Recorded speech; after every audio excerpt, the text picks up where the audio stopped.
अस्सलाम वालेकुम बच्चों, क्या हाल है आपका?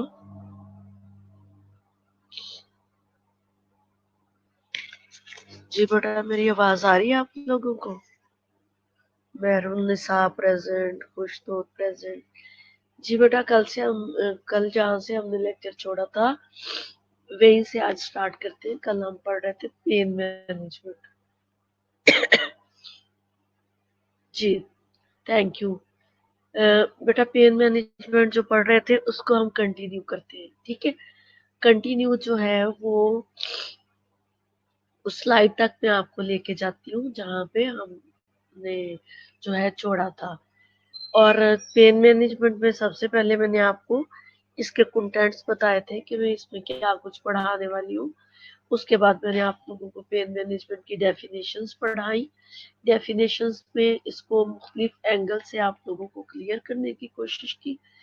इसके बाद फिजियोलॉजी ऑफ पेन जो है वो मैंने आप लोगों को बताया कि पेन कैसे स्टार्ट होती है, इसकी फिजियोलॉजी क्या है। नोसिसेप्टर्स जो है वहां से हमने स्टार्ट किया था कि नोसिसेप्शन क्या होते हैं। आगे जो है इसमें नोसिसेप्शन, फिर जो है ट्रांसडक्शन ऑफ पेन, ये सारी चीजें, transmission of pain and perception of pain and modulation, इसमें चार चीजें जो है वो बहुत कॉमन है। चार चीजें जो है वो सबसे पहले नोसिसेप्शन, ठीक है, जो मैं आपको नोसिसेप्टर जहाँ से पेन स्टार्ट होती है, नोसिसेप्शन के बाद जो है वो ट्रांसडक्शन, एंड ट्रांसडक्शन के बाद जो है वो ट्रांसमिशन, ट्रांसमिशन के बाद perception of pain and then modulation of pain, ठीक है। और ये सारा हमने कल पढ़ लिया था। और इसके बाद ये उसकी जो है मैंने पिक्चर डिस्क्रिप्शन भी कर दी थी कि ये किस तरह से पेन जो है नोसिसेप्टर से जो है ब्रेन तक, हाइपोथैलेमस तक जाती है, थैलेमस तक जाती है, और किस तरह से रिएक्शन होता है। और इसके बाद मैंने आपको टाइप्स ऑफ पेन बताया था, और it is classified in two types, chronic pain, acute and chronic pain. Acute pain जो है वो जो स्टार्ट में होती है, onset of the pain is called acute pain, and more than 3 to 6 months is called chronic pain. और ये pen की मैंने आपको एग्जांपल दी थी, किसी भी टाइप की पेन है। और कुछ अक्यूट पेन, कुछ पेन मैंने बताया था कि इस टाइप की होती है, जो एक्यूट होती है और वो कुछ डेज और कुछ वीक्स के बाद बिल्कुल ठीक हो जाती है और दोबारा नहीं होती। और कुछ पेन जो है वो जिंदगी के साथ साथ चलती रहती है, जैसे मलिग्नेंट, नॉन मलिग्नेंट, और इन जो है इंटरएक्टेबल पेन जो है, ये सारी जो है फिर इनको जो है कोई मेडिकेशन या थेरापी दे के ठीक करना पड़ता है, ठीक है। और इनको हम क्रोनिक पेन्स के नेम से बोलते हैं। नेक्स्ट आप बेटा comparison of acute and chronic pen. तो कंपैरिजन करना है हमने अक्यूट और क्रोनिक पेन क्या है। क्रोनिक अक्यूट पेन जो है वो माइल्ड टू सीवियर भी हो सकती है, और सिंथेटिक नर्वस सिस्टम जो है इसका रिस्पॉन्स करते हैं। और इनमें देखें दो चीजें जो है वो बहुत मोस्ट कॉमन है, कि जैसे अक्यूट पेन है ये इसमें सिंथेटिक नर्वस सिस्टम रिस्पॉन्स करेगा। इसके अगेंस्ट जो है जो क्रोनिक पेन है इसमें पैरासिम्पैथिक नर्वस सिस्टम रिस्पॉन्स करता है। और अक्यूट पेन जो है वो इंक्रीज जो है पल्स एंड रेस्पिरेशन इसमें हो जाती है, और एलिवेटेड बीपी हो जाता है, ठीक हो गया। और डायलेटेड प्यूपल्स, अब इसमें इंक्रीज पल्स या रेस्पिरेशन या जो है ब्लड प्रेशर एलिवेट इसलिए करता है कि इसमें जो है एक पेन की शिद्दत और सीवियरिटी होती है।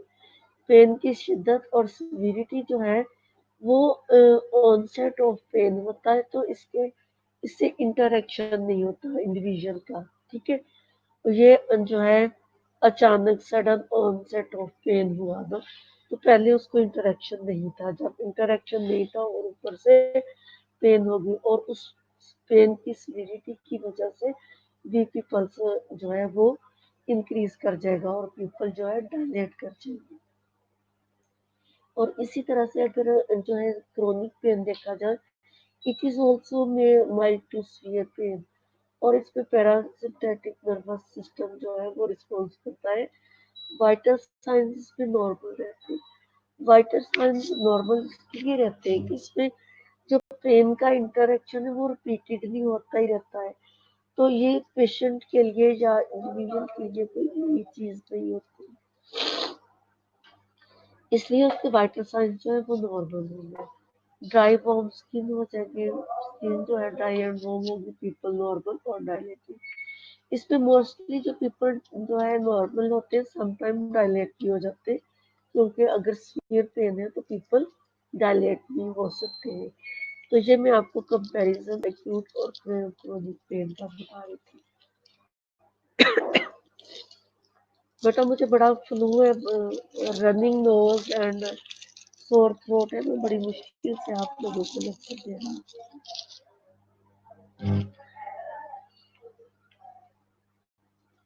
नेक्स्ट में यही चल रहा है अभी एक्यूट और क्रोनिक पेन में।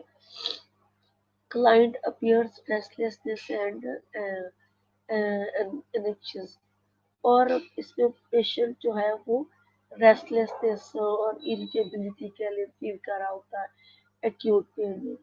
और जो इसी में क्लाइंट रिपोर्ट्स पेन, और क्लाइंट जो है वो बार बार पेन की रिपोर्ट करता है, इसलिए क्लाइंट इसमें बार बार पेन की रिपोर्ट करता है कि उसके लिए एक न्यू चीज है। थैंक यू बेटा, thank you Heena Rasool, you are pray for me. ठीक है।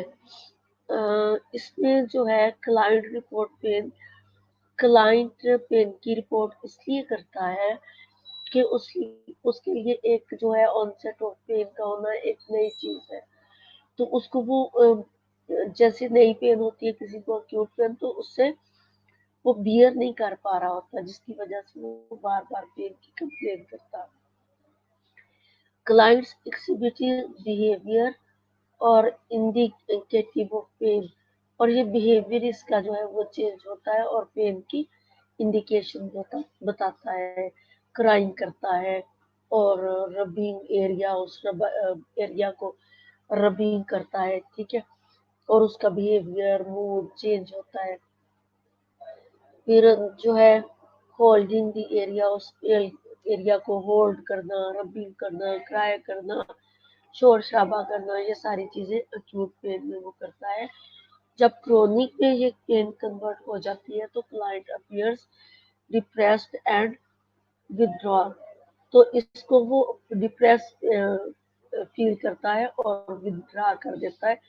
कोई इसमें रेस्टलेस ये चीज वो फील नहीं करता, क्योंकि वो mention pain unless asked. Client जो है वो पेन को मेंशन ही नहीं करता और किसी को बताता भी नहीं कि उसको पेन हो रही है। पेन बिहेवियर ओपन एब्सेंट, इसमें पेन बिहेवियर जिसमें वो जो है क्राई कर रहा था, रबिंग द एरिया कर रहा था, होल्डिंग द एरिया कर रहा था, यहाँ बेचारा कुछ भी नहीं करा करेगा उसको। एक तो वो यूज टू हो चुका, दूसरा उसको पता है कि उस बेचारे को ये पेन जो है होती रहनी है, और उसकी ये क्रोनिक पेन है, उसका न्यू इंट्रोडक्शन नहीं है, जिसकी वजह से वो शोर शराबा नहीं करेगा।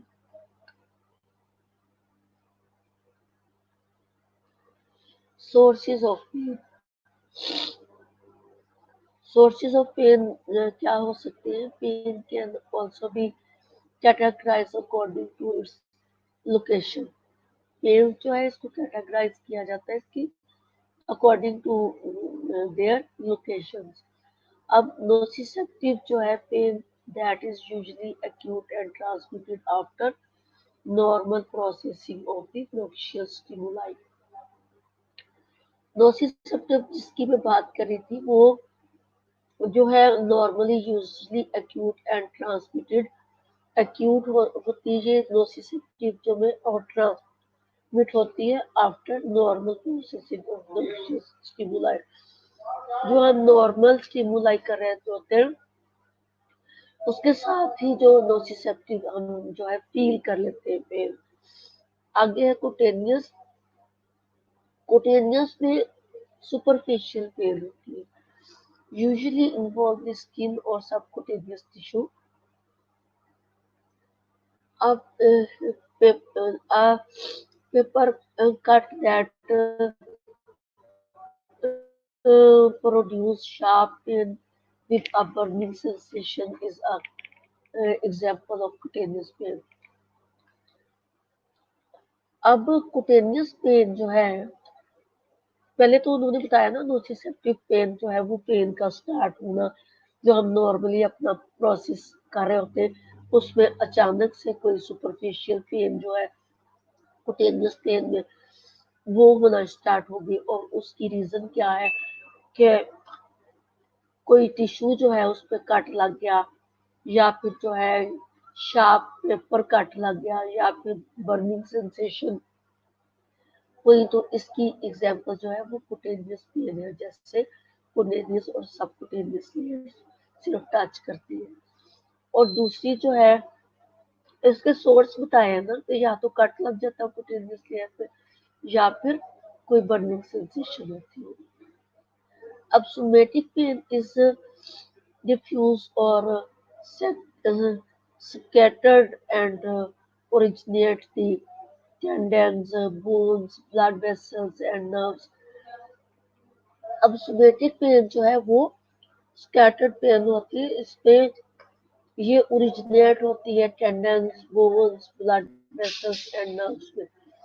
तो ये चलेंगे ये जब किसी ब्लड वेसल डैमेज हो जाए, नर्व्स डैमेज हो जाए या इन्फेक्टेड हो जाए, टेंडिन हो जाए, कोई जो है एक्सीडेंट हो जाए तो जिसकी वजह से ये प्रेस हो जाती है या डैमेज हो जाती है तो उसको स्मेटिक पेन कहते हैं। और कुछ विसरल पेन है। Visceral pain is poorly localized and originate in body organs in the thorax, cranium and abdomen. Visceral pain जो है वो लोकलाइज एरिया में एक एरिया में होगी, ठीक है। अब वो एरिया जो है वन ऑर्गन वो थोरैक्स भी हो सकता है, जो क्रेनियम भी हो सकती है और एब्डोमेन भी हो सकता है। ये तो इन्होंने दो तीन एग्जाम्पल दे दिए और कोई भी टारगेटेड ऑर्गन हो सकता है इनके अलावा। बेटा is it clear? Nociceptive of pain जब स्टार्ट होती है उसमें कुटेनियस पेन और उसकी एग्जाम्पल बताई हुई है। फिर जो है सोमेटिक पेन और उसकी एग्जाम्पल बताई और विसरल पेन और उसकी एग्जाम्पल्स बताई। नेक्स्ट है न्यूरो जो है पैथिक पेन। पहली जो मेरी स्लाइड थी उसमें नोसिसेप्टिव और उसकी एग्जाम्पल्स थी। अब जो है वो न्यूरोपैथिक पेन और उसकी एग्जाम्पल्स है। ठीक हो गया। अब न्यूरोपैथिक पेन जो है ये result from an injury to और abnormal functioning of the peripheral nerve और the central nervous system। इसका ताल्लुक जो न्यूरोपैथिक से ही इसका वर्ड समझ में आ रहा है कि इसका ताल्लुक जो है वो ब्रेन से है। ब्रेन में क्या है हमारा जो abnormal functioning of the peripheral nerves या फिर सेंट्रल नर्वस सिस्टम जो है वो हो जाता है।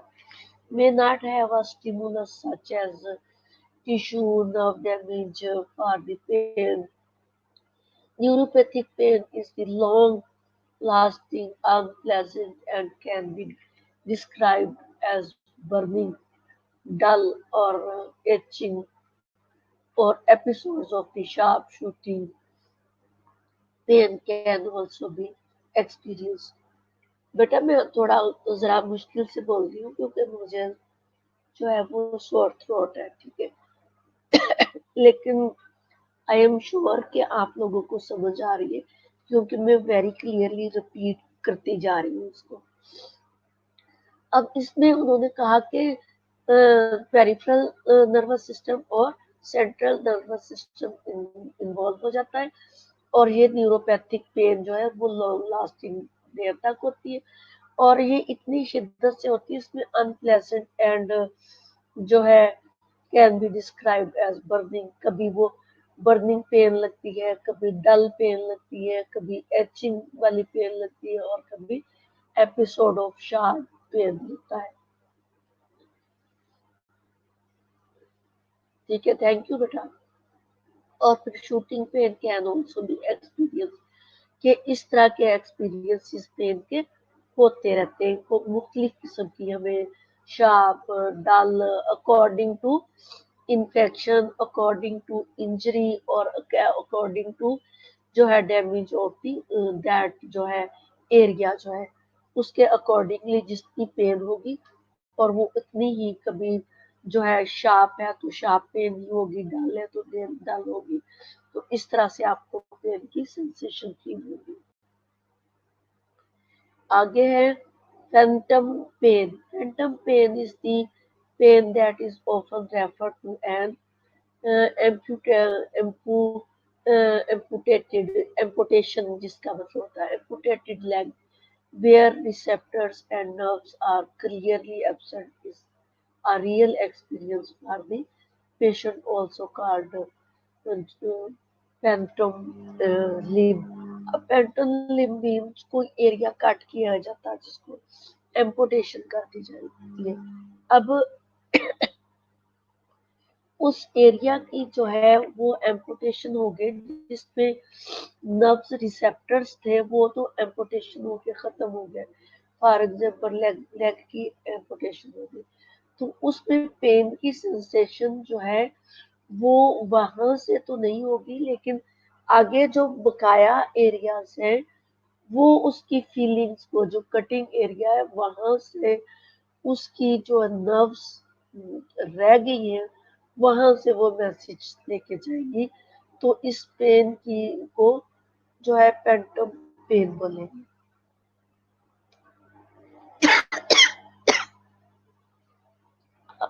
आगे यही है सोर्सेस ऑफ पेन में जो है psychogenic pain. Psychogenic pain, that is, if the physical cause for the pain cannot be identified. However, it has been observed that a pure origin is rare, and pain usually has both physical and psychogenic components. Sometimes pain का पता नहीं चलता कि वो कहाँ होती है, इसको साइकोजेनिक पेन कहते हैं, और पेशेंट जो है वो हमें बता रहा होता है that is if physical cause for the pain can not be identified. इसमें पेशेंट बता रहा होता है कि मुझे यहाँ पेन हो रही है। ठीक है, जब उस एरिया की असेसमेंट की जाती है जहाँ पे वो पेन फील कर रहा है, तो वहां पे कुछ भी नहीं होता। ठीक है, उसको जो है बाय फिजिकली कुछ भी नहीं होता। ठीक है, however it has been observed that is pure origin is rare, and pain usually has both physical and psychogenic component। तो अब उसकी ये जो चीज है इसका ताल्लुक उसके साइकोजेनिक साइकोलॉजी से है, कि वो इस चीज को फील करता है कि उसको पेन हो रही है, तो इसलिए इसको जो है both physical and psychogenic pain भी कह सकते हैं। अब सम टाइम पेशेंट को वाकई में कुछ भी नहीं होता, पेशेंट को वाकई में कुछ भी नहीं होता, और वो या तो उसको कोई टेंशन होती पेशेंट को,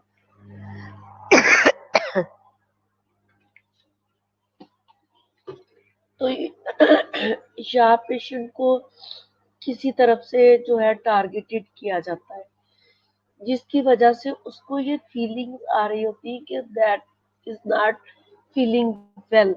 ठीक है, कि वो वेल फील नहीं कर रहा, तो फिर वो कभी एब्डोमिनल पेन, कभी कुछ कह रहा होता है, तो इसको साइकोजेनिक पेन कहते हैं। इज इट क्लियर बेटा?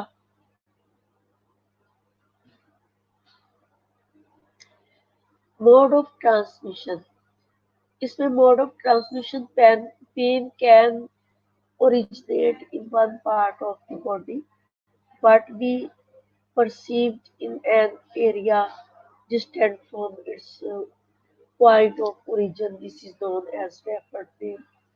Pain associated with myocardial infarction or heart attack is frequently referred to the neck, shoulder, arm, often the left arm. अब इन्होंने कहा कि मोड ऑफ ट्रांसमिशन कुछ पेन्स इस टाइप की होती है कि एक अगर एरिया टारगेटेड है तो पेन रेफर दूसरे एरिया में होती है। इन्होंने आपको एग्जांपल दी है कि pain associate with myocardial MI, जिस जहाँ पे हो, इसको कहते हैं मायोकार्डियल इंफार्क्शन। अब मायोकार्डियल इंफार्क्शन जो है वो हार्ट की पेन होती है। जब ये मायोकार्डियल इंफार्क्शन हार्ट अटैक होता है तो इसमें frequently refer to the neck, shoulder और आर्म। तो इसमें जो है पेन रेफर होती है लेफ्ट साइड पे, नेक, शोल्डर और आर्म की तरफ जाती है। जब भी पेशेंट को हार्ट अटैक या हार्ट पेन की असेसमेंट करनी होती है तो पेशेंट से पूछा जाता है कि आपके पेन जो है, जब वो पेशेंट बताता है ना कि मुझे हार्ट पेन है, तो फिर उसको पूछा जाता है कि ये जो आपको पेन हार्ट वाली साइड पे होती है और कहाँ कहाँ पे होती है। तो पेशेंट बताएगा कि ये मुझे सीवियर पेन जो है मेरे लेफ्ट शोल्डर, लेफ्ट आर्म की तरफ भी जाती है और लेफ्ट नेक में शिद्दत से पेन होती है। तो it is also called mode of transmission और रेफर्ड पेन। ठीक हो गया? और इसकी एक एग्जांपल जो है वो जो है अपेंडिसाइटिस है। ठीक है? अपेंडिसाइक्टमी की जो पेन है वो राइट साइड पे अपेंडिसेक्टमी होती है और उसकी रेफर्ड पेन जो है वो लेफ्ट साइड पे होती है।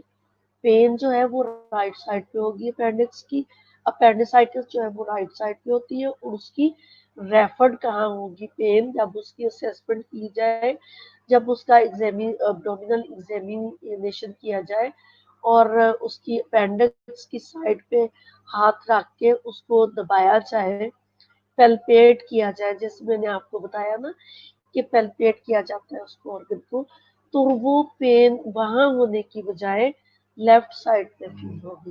That is called referred pen.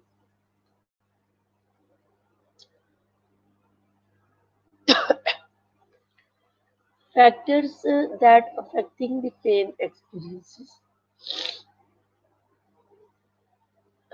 कौन से फैक्टर हैं जो अफेक्ट करते हैं पेन एक्सपीरियंसेस को?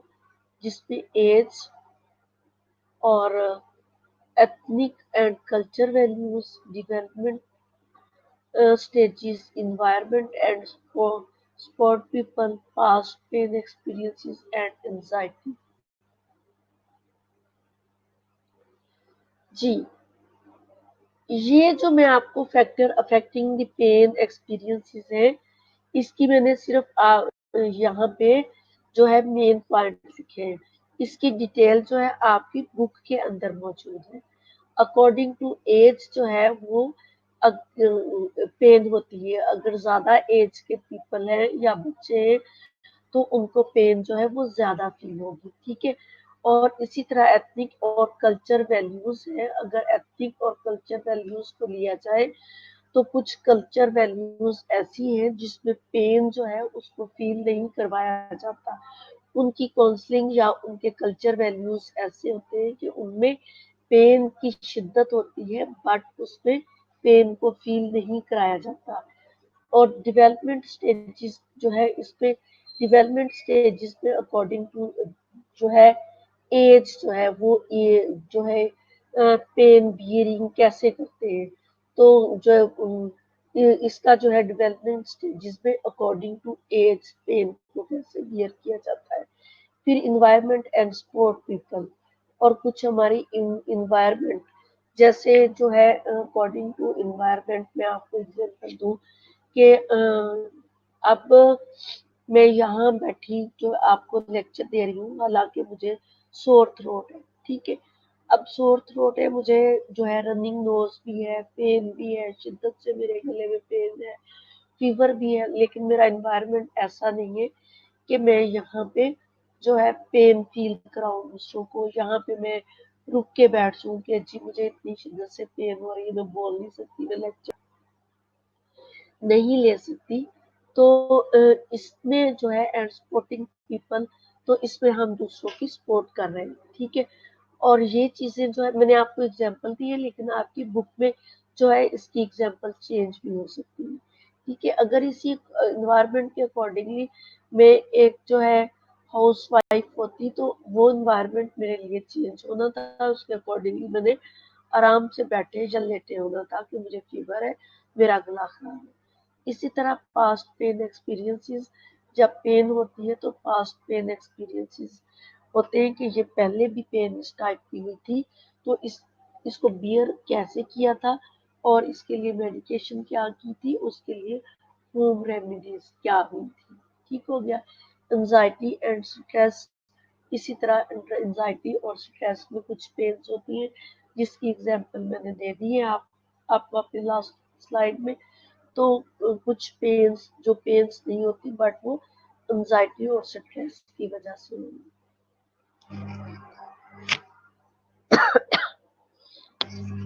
आगे मैंने आपको बताया था कि मैं आप लोगों को जो है पेन स्केल बताऊंगी कि पेन स्केल क्या है, ठीक है। अब पेन स्केल्स जो है वो अकॉर्डिंग टू पेन होते हैं। अब जो है वर्बल पेन स्केल, अब वर्बल पेन स्केल में इस तरह से हम पेन को मैनेज करते हैं कि नंबर 1 पे नो पेन, नंबर 2 पे माइल्ड पेन, नंबर 3 पे मॉडरेट पेन एंड नंबर 4 पे सीवियर पेन।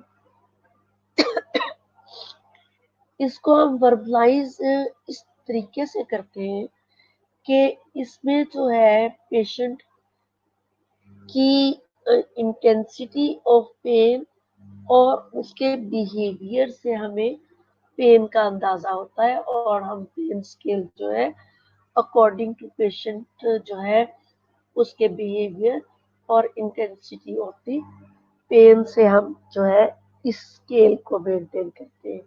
अगर उसको पेन नहीं होगी तो पेशेंट का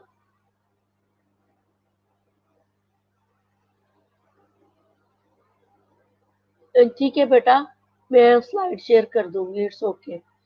तो मैं जो बता रही हूँ कि अगर पेन नहीं होगी तो हमें पेशेंट का बिहेवियर बताएगा कि इसको पेन नहीं हो रही, ठीक है। अगर माइल्ड पेन होगी तो भी हमें पेशेंट का बिहेवियर बताएगा, उस पे पेशेंट का हाथ जो है वो बार बार पेन के एरिया की तरफ जाएगा, ठीक है।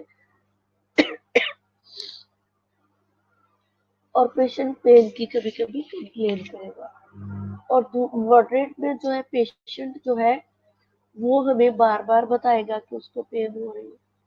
और पेशेंट की जो है फीलिंग्स और पेशेंट का बिहेवियर, पेशेंट के फेशियल एक्सप्रेशन हमें बताएंगे कि उसको पेन की इंटेंसिटी जो है वो मॉडरेट है। जो सीवियर पेन है, सीवियर पेन में पेशेंट के हमें आंसू बताएंगे, आंसू आंखों से निकलते हुए क्योंकि वो सीवियर नहीं हो रहा।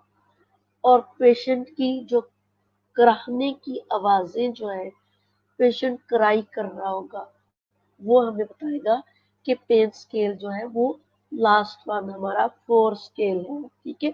सीवियर पेन है पेशेंट को, pain scale number 1, 2, 3 and 4, no pain, mild, moderate and severe इसको बोलते हैं।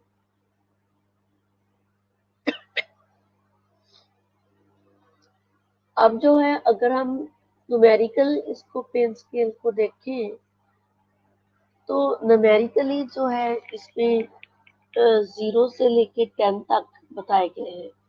अब 0 में तो नॉट पेन होगी और अगर हम स्केल जो आपका स्केल है ये उसके अकॉर्डिंगली न्यूमेरिकल पेन स्केल बनाया है।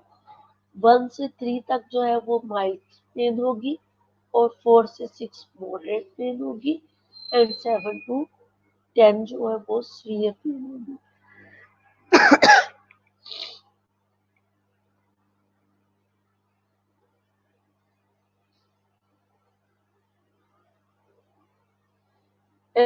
जी बेटा अभी जो है मैं आपको पेन स्केल बता रही हूँ, यहाँ से हम जो है नेक्स्ट लेके चलेंगे, ठीक है। पेन स्केल जो है न्यूमेरिकल तक मैंने बता दिया। अभी आपका जो है अटेंडेंस का टाइम हो गया, मैं अटेंडेंस लगा लूँ और उसके बाद में कुछ टाइम रेस्ट भी दूंगी आपको, ठीक है।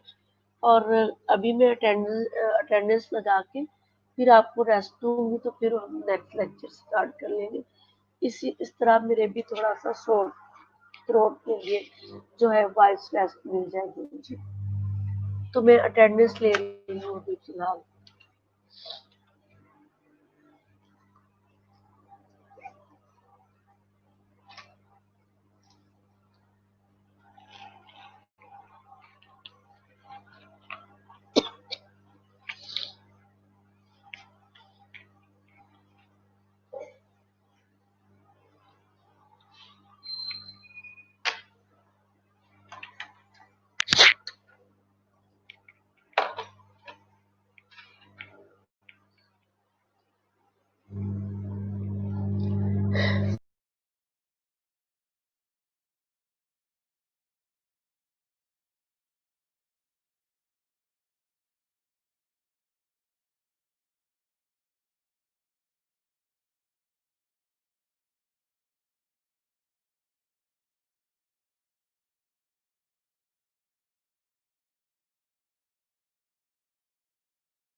गनीउल्लाह,